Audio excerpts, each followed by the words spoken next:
My name is Jesse Clement, and I do a lot of things. I guess my full-time job is being the director of IT for a little edtech startup called Champion Life. So that's my full-time gig. But I certainly also like to hang around the uni, and while I'm there, I figured I'd get a bit of a PhD done and do some teaching as well.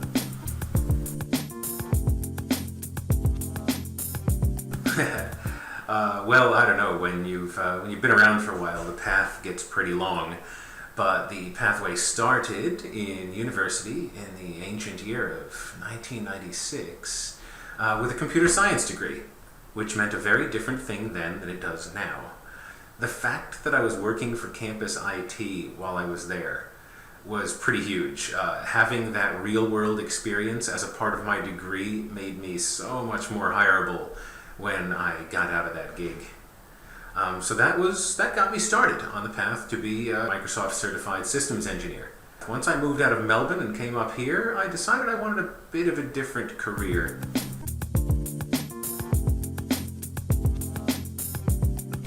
Yeah, well, I'd been meaning to do it for a while. I was in a job, and I wasn't particularly digging it, and I just knew that I wished I was in university. I wished I was going for a proper post-grad degree. You know, I've always wanted a PhD. Might as well go get one, but it took a little shake-up. My fine wife, she was smart enough to get a job at the Australia Zoo, ended up on the sunny coast, where she had a job, and I most certainly did not. But I noticed there was a university over here, so I figured I'd just, loiter around the place. And I found this place called the Engage Research Lab, or headed up by Christian Jones. He's still here. And I just waited around outside the lab to talk to him. And I introduced myself, which is something I would tell anyone who wanted to get into any organization to do. Find a way to just make social connections with the people there. Make them remember you, be it by volunteering or meet them at a party or whatever you can do. And so we hung out. I introduced myself, told him I was interested in his lab. And a while later, he calls me back because he has a contract position. So I started working for them, and while I was working with him, I just kind of, leaned over one day and, hey, Christian, you supervise PhD students, don't you? And that's how one gets an advisor. I'm sure there's many other paths to it, but that's how I got mine. The PhD led to creating and teaching a course at the uni, and that's one person's story.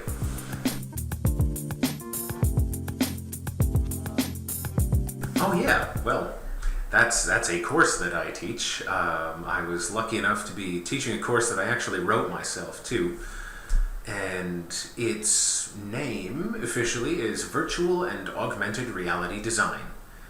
The design part is worth mentioning because we're not just teaching people how to make things in virtual and augmented reality, which is a worthy skill set itself, but we're teaching them how to think about it.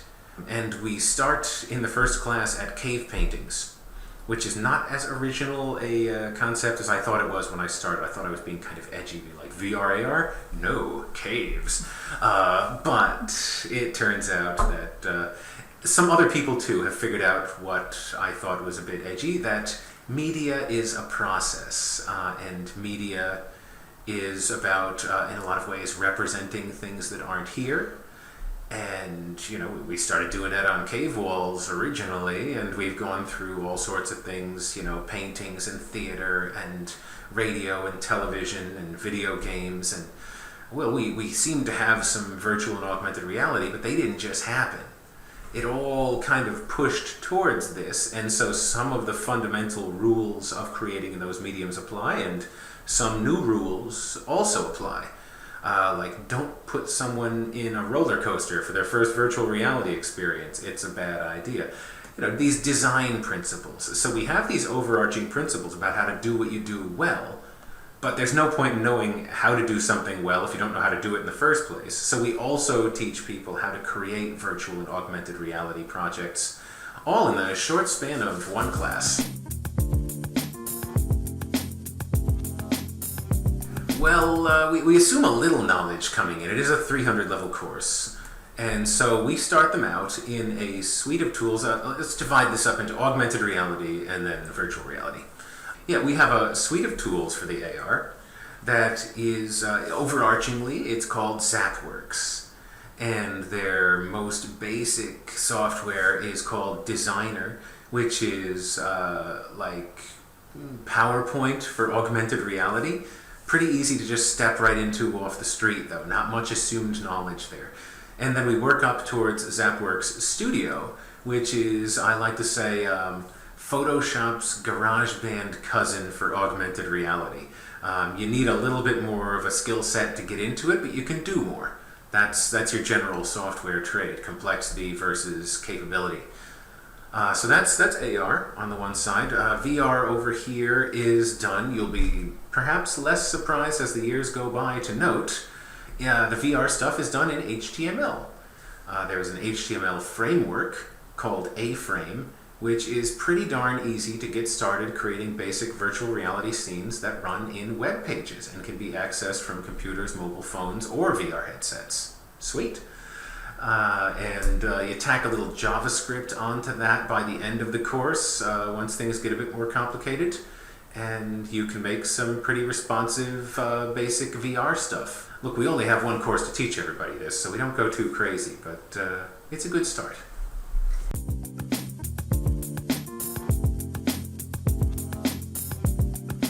Sure. If you just want to make something in VR or AR, and you're just no training whatsoever, I would put somebody in ZapWorks Designer. That'll take care of your AR credentials right there. And VR, just go find an A-frame tutorial. I've seen them pitched at year 5. Like, it's not a hard skill set to pick up the old A-frame.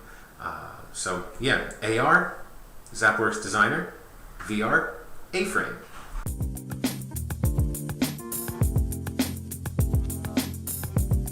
ZapWorks goes all the way to this quite robust piece of software called ZapWorks Studio, which can make professional level augmented reality products and is used by professional designers right now, but is still a pretty easy learn if you just establish those fundamentals in the course.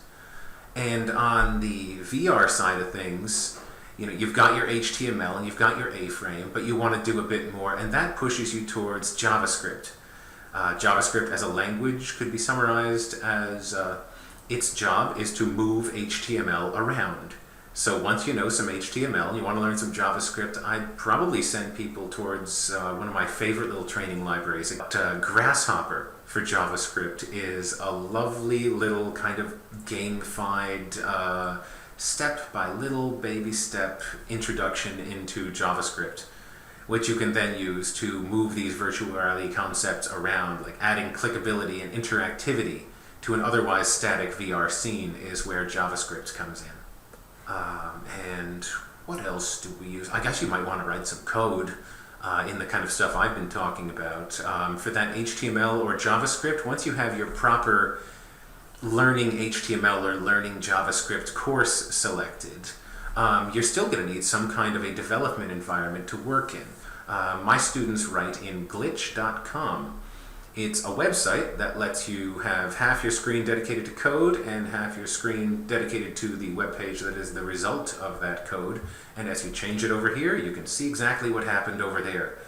Glitch.com, fine place to get started just writing some code.